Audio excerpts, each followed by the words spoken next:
तो पिछली वीडियो में हमने देखा था, हमने क्वेश्चन नंबर 10 तक कर लिए थे। 11वां क्वेश्चन इतना अच्छा नहीं है। क्वेश्चन नंबर 12 देखते हैं जो कि आया हुआ है। 12 और 13। क्वेश्चन नंबर 12 पर ध्यान लगाएं।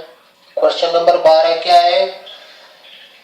एक बिंदु P ध्रुव O के सापेक्ष अचर कोणीय वेग से एक समान कोणिक अचर कोणीय वेग दे रखा है। तो जो दे रखा है उसको लिख लेते हैं पहले। क्वेश्चन नंबर 12 है, दिया है क्या? दिया है अचर कोणीय वेग। अचर कोणीय वेग से तात्पर्य क्या है? थीटा डॉट बराबर क्या है? c। और क्या दे रखा है? एक समान कोणिक सर्पिल r बराबर दे रखा है कितना? r बराबर दे रखा है a e की पावर थीटा कोट अल्फा। ये r का मान दे रखा है। तो ये थीटा डॉट दे रखा है। पूछ क्या रहा है इसमें? इसमें पूछ रहा है सिद्ध कीजिए कि इसका त्वरण OP के समानुपाती है। हमें क्या सिद्ध करना है? कि इसका जो त्वरण है वो किसके समानुपाती है? OP के। तो लिख लेते हैं उसको। सिद्ध करना है त्वरण समानुपाती किसके? OP के। OP का मतलब क्या होता है? R होता है। OP का मतलब क्या होता है? R। जहां OP बराबर किसके होता है? R के।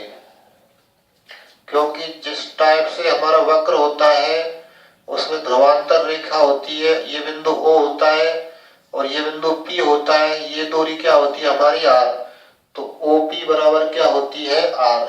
ये ध्रुवांतर रेखा होती है और ये कौन सी रेखा होती है? प्रारंभिक रेखा।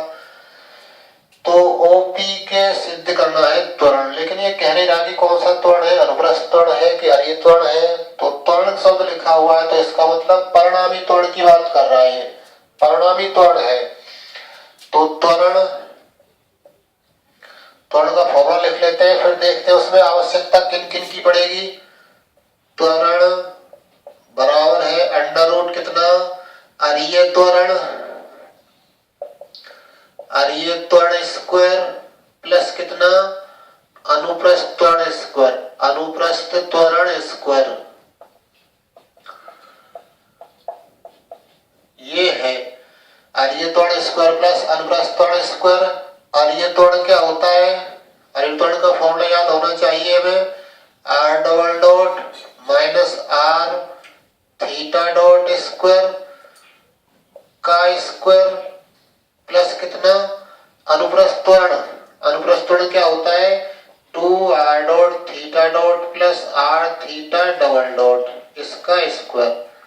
ये डबल डॉट है तो हमें आवश्यकता पड़ेगी r डॉट की, थीटा डॉट की, थीटा डबल डॉट की और r डबल डॉट की।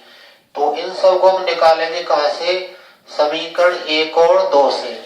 समीकरण 1 और 2 से हम क्या निकालेंगे? r dot, r double dot, theta dot, theta double dot. Theta dot तो दे रखा है, थीटा डॉट c है तो थीटा डबल डॉट क्या हो जाएगा? 0। दोबारा अवकलन करेंगे तो कांस्टेंट c का अवकलन क्या हो जाएगा? 0। तो समीकरण कौन से? समीकरण 1 से थीटा डबल डॉट की वैल्यू क्या हो जाएगी? 0। ये हमारा त्वरण का मान है। इसको नाम देते हैं समीकरण 3। बाद में समीकरण 3 में मान रखेंगे। ये थीटा डबल डॉट की वैल्यू क्या हो जाएगी? 0। तो थीटा डॉट और थीटा डबल डॉट मिल गए, दो चीज मिल गई। दो चीज और चाहिए हमें, r डॉट और r डबल डॉट। तो अब कहां से मिलेंगे वो? समीकरण 2 से। समीकरण 2 का अवकलन करेंगे। समीकरण कौन से का? 2 का t के सापेक्ष अवकलन। t के सापेक्ष अवकलन करेंगे तो इसका तो r डॉट हो जाएगा बराबर एक कांस्टेंट है e की पावर थीटा कोट अल्फा का क्या होगा? e की पावर थीटा कोट अल्फा होगा। फिर थीटा कोट अल्फा का करेंगे तो d theta upon dt। Theta का हो जाएगा थीटा डॉट और कोट अल्फा कांस्टेंट है, कोट अल्फा। तो r डॉट की वैल्यू हमें ये मिली। इसमें ये फिर से r बन गया है तो r डॉट की वैल्यू क्या हो गई? r थीटा डॉट और कोट अल्फा, ये आर हो गया, ये थीटा डॉट कोट अल्फा है ही। थीटा डॉट का मान रख देते हैं सी है, तो इसका मतलब आर डॉट का मान क्या हुआ, R C cot alpha. R dot का मान मिल गया आर सी कोट अल्फा, और हमें किसकी आवश्यकता है, आर डबल डॉट की, तो यही से निकाल लेते हैं। This implies R double dot क्या हो जाएगा, सी कोट अल्फा तो कांस्टेंट है, R dot C cot alpha हो जाएगा। तो आर डबल डॉट की वैल्यू क्या हो जाएगी, इसमें आर डॉट का मान लिख देते हैं, R C cot alpha, R C cot alpha into C cot alpha. तो आर डबल डॉट की वैल्यू क्या हो जाएगी, ये आर सी स्क्वायर और कोट स्क्वायर अल्फा, ये आर डबल डॉट की वैल्यू हो गई। हम क्या करेंगे, ये सारे मान उठा के समीकरण 3 में रखेंगे। समीकरण 3 में रखेंगे तो हमें अभिष्ट त्वरण प्राप्त हो जाएगा, और वो त्वरण हमें सिद्ध करना है किसके समानुपाती है, आर के समानुपाती है, ओपी के समानुपाती है। ओपी का मतलब आर के समानुपाती दिखाना है। तो देखते हैं किस टाइप से प्राप्त होता है।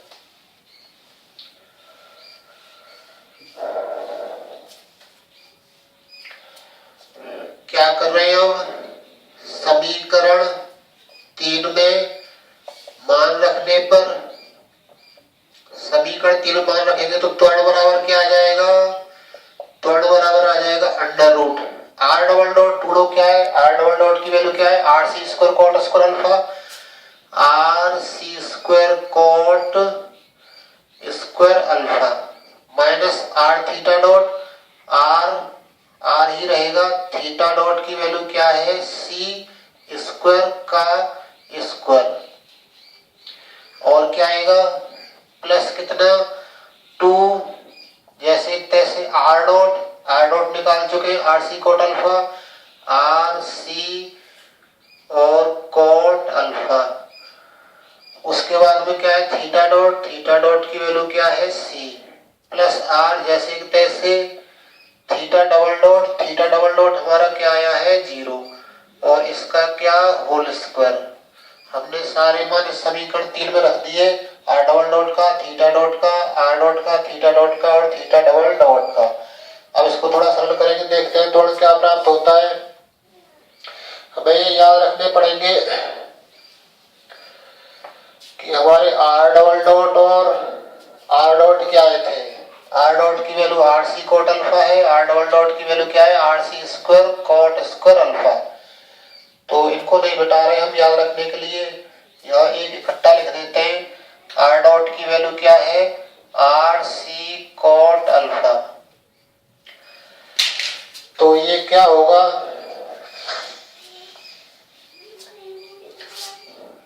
त्वरण बराबर कितना आ जाएगा अंडर रूट, इसमें से आर सी स्क्वायर कॉमन आ रहा है, आर सी स्क्वायर कॉमन आ रहा है, ऊपर से पावर क्या आ जाएगी 2, अंदर क्या रह जाएगा कोट स्क्वायर अल्फा माइनस 1,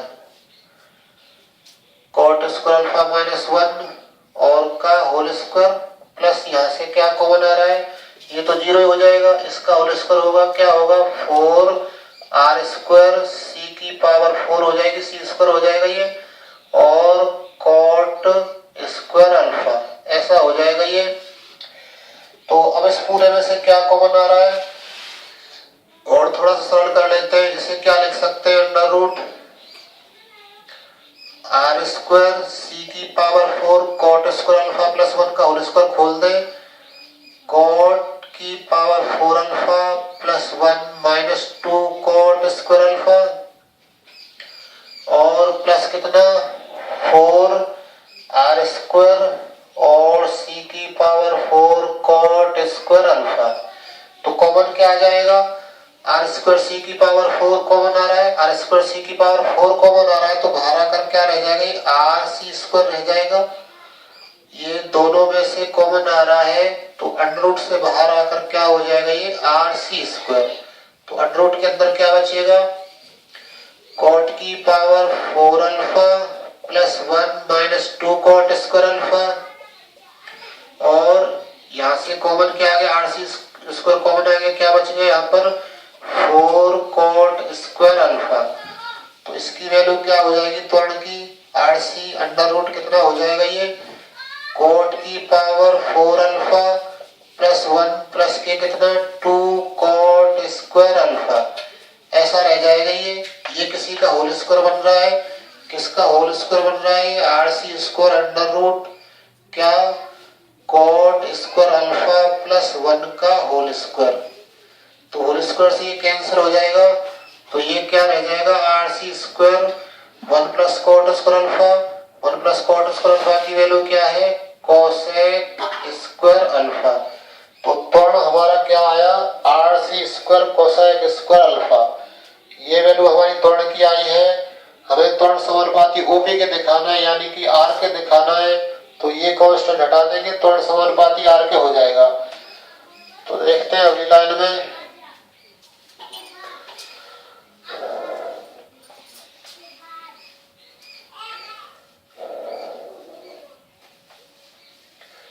तो हमारा त्वरण कितना आ गया, त्वरण बराबर आ गया कितना RC स्क्वायर और कितना कोसेक स्क्वायर अल्फा, ये प्राप्त हो गया हमें कितना त्वरण। तो ये कांस्टेंट है, तो त्वरण हम कांस्टेंट हटाएंगे तो समानुपाती चिन्ह लग जाएगा, त्वरण समानुपाती किसके R के, और R ही क्या चीज होती है हमारी त्वरण समानुपाती किसके OP के। तो एक तो हमें ये सिद्ध करना था इसमें कि त्वरण समानुपाती किसके है OP के है, OP के समानुपाती सिद्ध कर दिया। अब इसमें और भी पूछ रहा है आगे, और क्या पूछ रहा है उसकी दिशा यानी कि त्वरण की दिशा P पर स्पर्श रेखा से वही अचर कोण बनाती है जो OP उस स्पर्श रेखा से बनाती है। तो यहाँ त्वरण और स्पर्श रेखा को लिख लेते हैं। तो ये हमारा कोई वक्र है,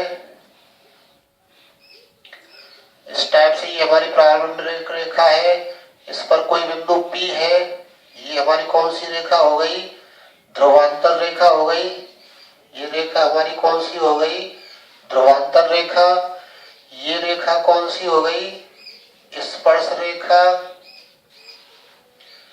ये स्पर्श रेखा है,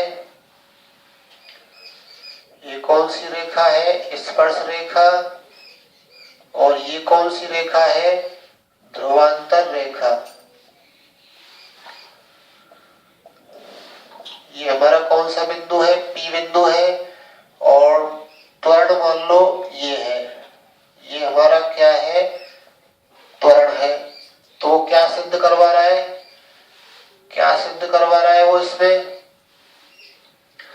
सिद्ध करवा रहा है कि त्वरण की दिशा स्पर्श रेखा से जितना कोण बनाती है उतना ही स्पर्श रेखा ध्रुवांतर रेखा से बनाती है, ऐसा सिद्ध करना है। इसमें भाषा में क्या कह रहा है उसकी दिशा यानी त्वरण की दिशा P पर स्पर्श रेखा से, त्वरण की दिशा P पर बिंदु P पर स्पर्श रेखा से वही अचर कोण बनाती है जो OP यानी कि ये वाली रेखा OP उस स्पर्श रेखा से बनाती है।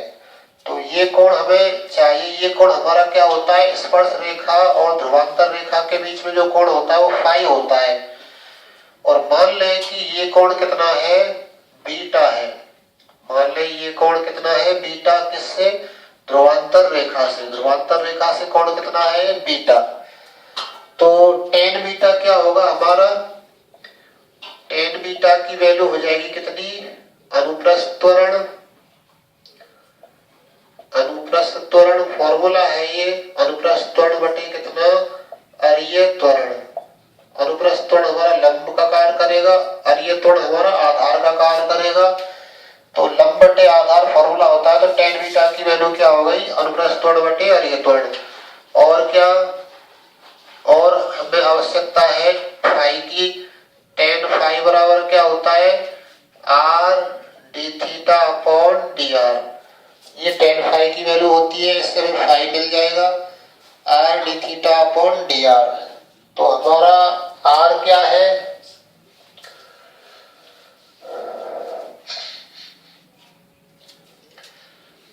तो हम पहले tan फाई निकाल लेते हैं, क्योंकि r बराबर क्या है a e की पावर थीटा कोट अल्फा। तो हमें आवश्यकता पड़ेगी D theta upon D R की। तो हम क्या कर रहे हैं, इसका थीटा के सापेक्ष अवकलन कर देते हैं। थीटा के सापेक्ष अवकलन, उसका फायदा क्या होगा कि यहाँ थीटा के सापेक्ष अवकलन करेंगे तो D R upon D theta मिलेगा।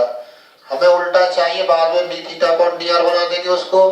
थीटा के सापेक्ष क्या कर रहे हैं, अवकलन। तो क्या होगा, ये इधर तो ये D R upon D theta हो जाएगा, इधर क्या आएगा ए की पावर थीटा कोट अल्फा का ई की पावर थीटा कोट अल्फा, फिर थीटा कोट अल्फा का करेंगे तो थीटा का थीटा के सापेक्ष 1 हो जाएगा, केवल क्या रह जाएगा कोट अल्फा। तो D R upon D theta की वैल्यू ये प्राप्त हो गई।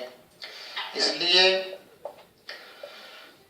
D theta upon D R क्या हो जाएगा, D theta upon D R की वैल्यू क्या हो जाएगी, उल्टा हो जाएगा, ये 1 अपॉन कितना ए की पावर थीटा कोट अल्फा और कोट अल्फा, ऐसा रह जाएगा ये D theta upon D R. तो हमें सिद्ध क्या करना है कि ये जो कोण है, ये कोण कितना हो जाएगा, ये beta minus phi. Beta minus phi किसके बराबर, यानी बीटा में से फाई कम कर दे तो ये कोण हो जाएगा बीटा माइनस फाई बराबर किसके, फाई के, या बीटा बराबर किसके, 2 फाई के। ऐसा सिद्ध करना पड़ेगा हमें। तो हमें अल्फा और बीटा के मान निकालने पड़ेंगे। तो हम पहले फाई निकाल रहे हैं, हमें बीटा के और फाई के मान चाहिए, तो पहले फाई निकाल रहे हैं। उसके लिए D theta upon D R निकाल लिया, ये प्राप्त हो गया। इसलिए टेन फाई क्या हो जाएगा, इसलिए टेन फाई बराबर आर का मान रख दे इसमें। आर का मान क्या है, ए की power theta coat alpha, theta coat alpha upon D theta upon D R की वैल्यू 1 अपॉन ये है, तो गुणा, यहाँ लिख लेते हैं गुणा 1 क्या ए की power theta coat alpha into coat alpha. तो यहाँ ये कट रहा है, क्या रह जाएगा 1 कोट अल्फा। तो टेन फाई की वैल्यू क्या आ जाएगी, टेन फाई इक्वल टू आ जाएगा कितना, टेन अल्फा। 10 से 10 कट जाएगा तो फाई की वैल्यू क्या आ जाएगी, अल्फा। तो ये वैल्यू हमारी फाई की आ गई कितनी, अल्फा। फाई की वैल्यू हम निकाल चुके। अब हम बीटा का मान निकालेंगे। बीटा का मान कैसे निकालेंगे, अनुप्रस्थ त्वरण बटे अरिय त्वरण करके। तो देखते हैं बीटा की वैल्यू क्या आती है। ये फाई की वैल्यू हमें याद रखनी है। फाई की वैल्यू क्या आई है, अल्फा।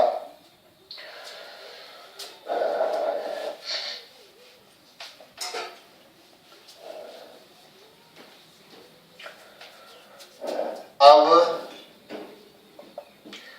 टेन बीटा बराबर अनुप्रस्थ त्वरण, अनुप्रस्थ त्वरण बटे अरिय त्वरण लिख रहे हैं। तो क्या फॉर्मूला है, 2 R dot theta dot plus R theta double dot, ये फॉर्मूला है।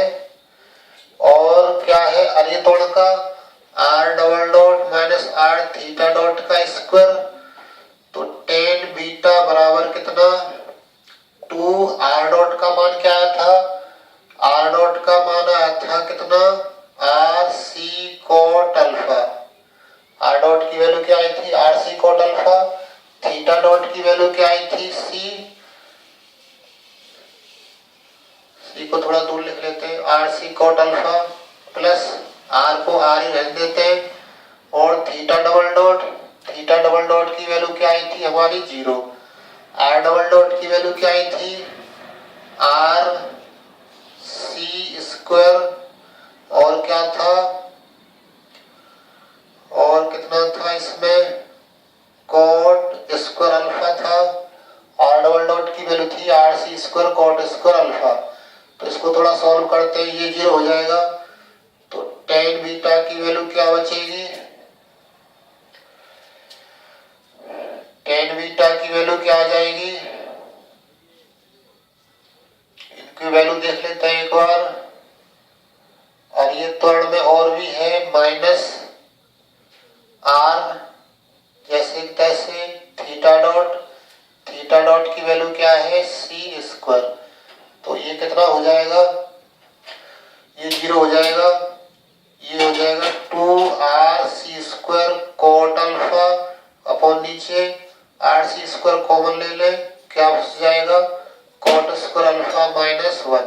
आर सी स्क्वायर से आर सी स्क्वायर कट जाएगा। तो टेन टेन बीटा की वैल्यू क्या आ जाएगी, cot alpha upon cot square alpha minus 1। इसको हम 10 में चेंज कर ले तो ये 1/10 अल्फा होगा, अपॉन में क्या 1/10 स्क्वायर अल्फा। ये फाई की वैल्यू अल्फा निकाल चुके हैं, इसको हम रख रहे हैं याद रखने के लिए। -1 है, इसको थोड़ा सरल करेंगे तो 1/10 अल्फा, 10 अल्फा नीचे क्या आ जाएगा 1 - 10 स्क्वायर अल्फा अपॉन 10 अल्फा। इस भिन्न को हल करेंगे तो 10 स्क्वायर अल्फा का गुणा 1 में होगा, 1 - 10 square alpha upon 10 alpha, 10 square alpha. तो ये कहाँ पहुंच जाएगा, ये ऊपर जाएगा और ये दोनों कहाँ जाएंगे नीचे। तो इसकी वैल्यू क्या हो जाएगी,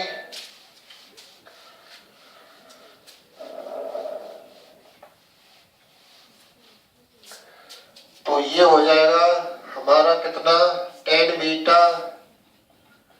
10 बीटा इक्वल टू क्या हो जाएगा 2 और है इसमें, 2 और है ये वाला 2 कॉट अल्फा। तो क्या रह जाएगा ये 2 10 स्क्वायर अल्फा ऊपर और नीचे क्या 10 अल्फा और 1 - 10 स्क्वायर अल्फा। एक 10 अल्फा कट गया तो 10 बीटा की वैल्यू क्या बची 2 10 अल्फा अपॉन 1 - 10 स्क्वायर अल्फा। तो 10 बीटा की वैल्यू क्या आई 10 2 अल्फा हो जाएगा ये, तो बीटा की वैल्यू क्या आ गई 2 अल्फा। और अल्फा क्या चाहिए हमारा 5, इसका मतलब बीटा बराबर क्या हो गया हमारा 2 5। यदि हम चाहे तो इसको कैसे लिख सकते हैं, बीटा इक्वल टू 5 + 5, एक 5 को इधर ले ले तो बीटा माइनस 5 इक्वल टू क्या रह जाएगा 5। बीटा माइनस 5 क्या चीज है, तुम लोग और स्पर्श रेखा के बीच कोण, और फाई कौन सा कोण है स्पर्श रेखा और ओपी के बीच का कोण। और यही हमें सिद्ध करना था इसमें, हेंस प्रूव्ड कि बीटा माइनस 5 इक्वल टू क्या है 5। नेक्स्ट क्वेश्चन नंबर 13 की ओर बढ़ते हैं। क्वेश्चन नंबर 13 क्या है,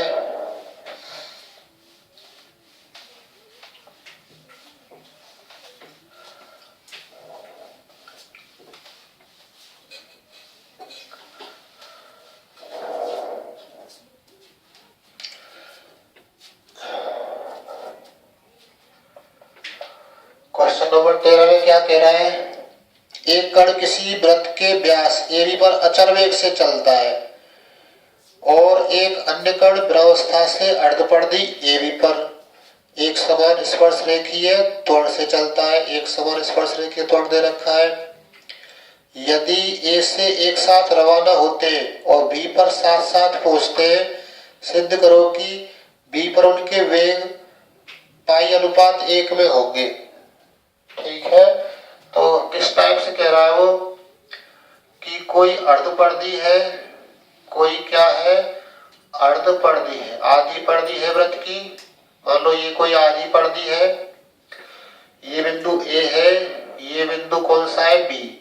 एक कण तो इस दिशा में जा रहा है, एक कण इस दिशा में जा रहा है। एक कण इस दिशा में जा रहा है तो मान लें कि इसकी त्रिज्या क्या है A है, तो ये दूरी हमारी 2a हो गई। ये दूरी हमारी कितनी हो गई 2a। मान लो कि यहाँ पे समय 0 है, यहाँ पर t बराबर क्या है 0 प्रारंभ में, और जब यहाँ पहुंच जाते हैं तो t बराबर मान लो t हो जाता है। तो यहाँ पर कह रहा है बिंदु B पर दोनों साथ साथ पहुंचते हैं। बिंदु B पर क्या होता है, ये वाला कण इधर से जाता है और ये सीधे जा रहा है, वो साथ साथ पहुंचते हैं, यानी कि दोनों का लगा हुआ समय t है। तो इधर तो वेग रेखीय वेग हो गया हमारा, एक रेखा में जाने वाला वेग, इधर ये वक्राकार है।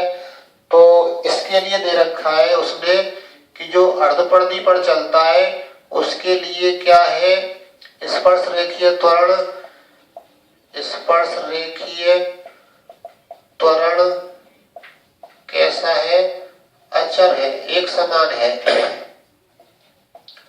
अचर है ये। तो इसका मतलब क्या हुआ कि इधर जो हमारा S डॉट है, S डबल डॉट की वैल्यू क्या है, कोई कांस्टेंट C है। तो क्या करेंगे या C कह दें या C1 कह दें यहाँ पर। तो AB की दिशा में, तो व्यास की दिशा में देख लेते हैं। व्यास AB की दिशा में वेग बराबर क्या होगा, दूरी बटे समय। वेग बराबर क्या होगा हमारा, दूरी बटे समय। दूरी कितनी है 2a चली है, समय कितना लगा है उसको t समय लगाए। t समय लगाए कितनी दूरी तय करने में, तो समय लगा दिया हमने t। तो वेग हमारा क्या निकल के आया 2a बटे t। ये वेग तो ऐसे निकाल लिया। एक वेग ऐसे और चाहिए हमें अर्धपरिधि की दिशा में। ये क्या है हमारी अर्धपरिधि है। अर्धपरिधि की लंबाई क्या होती है 2 पाई r, तो पूरे की होती है 2 पाई r पूरे की होती है। तो आधी क्या हो जाएगी पाई a हो जाएगी, पाई r हो जाएगी। पाई r का काम यहाँ a कर रहा है, या फिर r भी ले सकते हैं।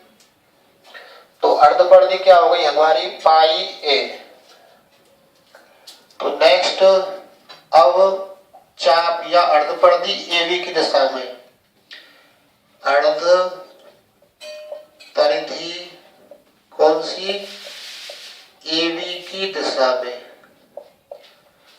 AB की दिशा में क्या होगा, दे रखा है कि S डबल डॉट क्या है, दिया है S डबल डॉट कोई कांस्टेंट C1 है, अचर है। स्पर्श रेखीय त्वरण एक समान है। एक समान से तात्पर्य क्या है, बदलता नहीं है, यानी कि कांस्टेंट है। तो ये S डबल डॉट की वैल्यू है, इसका समाकलन कर दे। समाकलन करेंगे तो S डॉट क्या आ जाएगा C1t, t के सापेक्ष समाकलन होगा C1t प्लस कोई नया कांस्टेंट C2। प्रारंभ में t बराबर 0 है, तो कोई वेग नहीं है, विरामावस्था से चल रहे, तो S डॉट बराबर 0। S डॉट वेग हो गया है, S डॉट स्पर्श रेखीय वेग होता है। तो ये S डॉट 0 है, इसका मतलब क्या हो जाएगा, इसका मतलब C2 की वैल्यू हमारी क्या आ जाएगी 0। t बराबर 0 रख दे, S डॉट बराबर 0 रख दे, तो C2 का मान क्या आ जाएगा 0। तो इसलिए S डॉट क्या हो गया, S डॉट की वैल्यू हो गई हमारी C1t। S डॉट की वैल्यू क्या होगी C1t। तो ये S डॉट बराबर C1t आ गया। हमें S डॉट ही चाहिए, वेग ही चाहिए, ये स्पर्श रेखीय वेग है, यही चाहिए। इसको नाम दे देते हैं 2, इसको नाम दे देते हैं 1। हमें S डॉट ही चाहिए, लेकिन इसमें कांस्टेंट C1 है, C1 और मिल जाए कहीं से। तो इसका फिर से समाकलन कर दे। समाकलन करने पर ये S हो जाएगा, ये क्या हो जाएगा C1t का समाकलन t स्क्वायर बाई 2 प्लस कोई कांस्टेंट कितना C3। C2 हम यहाँ ले चुके हैं, तो नया कांस्टेंट C3 ले ले। तो प्रारंभ में t बराबर 0 है, तो S कितना है, कोई दूरी नहीं चली है, विरामावस्था में है वो, S बराबर 0। तो t बराबर 0 चली गई दूरी, S बराबर 0 है, तो इसमें रखेंगे, तो इसका मतलब C3 का मान क्या आ जाएगा, C3 का मान आ जाएगा 0। तो इसलिए S क्या हो जाएगा हमारा C1t स्क्वायर बाई 2। अब हम बिंदु B की बात करें। अब बिंदु B पर क्या है, t तो हमारा t है, जब यहाँ से यहाँ तक पहुंचा है तो समय t लगा है, और चली गई दूरी कितनी हो जाएगी अर्धपरिधि की लंबाई यानी कि पाई a। तो t बराबर t पर S बराबर क्या हो जाएगा पाई a। तो रखते हैं इसमें, तो पाई a बराबर क्या हो जाएगा C1t की जगह t रख रहे हैं अपॉन 2। तो C1 की वैल्यू यहाँ से क्या आ जाएगी, इसका गुणा इसमें करवा देंगे, तो C1 की वैल्यू प्राप्त हो जाएगी हमें कितनी 2 पाई अपॉन t स्क्वायर।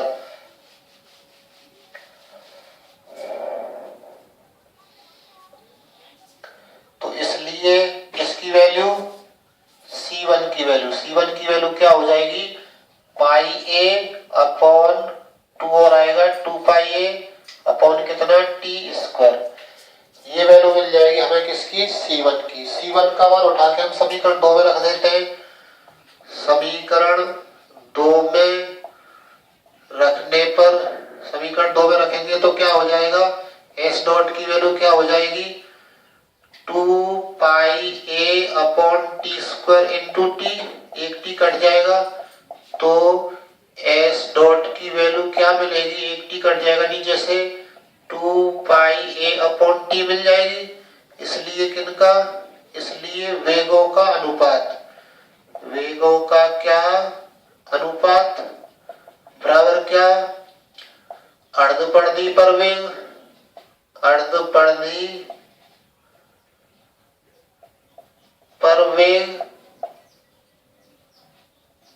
यानी कि एस डॉट बटे नीचे क्या, व्यास AB पर वेग, AB पर वेग कितना है वो हम लिख देंगे। तो क्या आएगा इसको हल करने पर,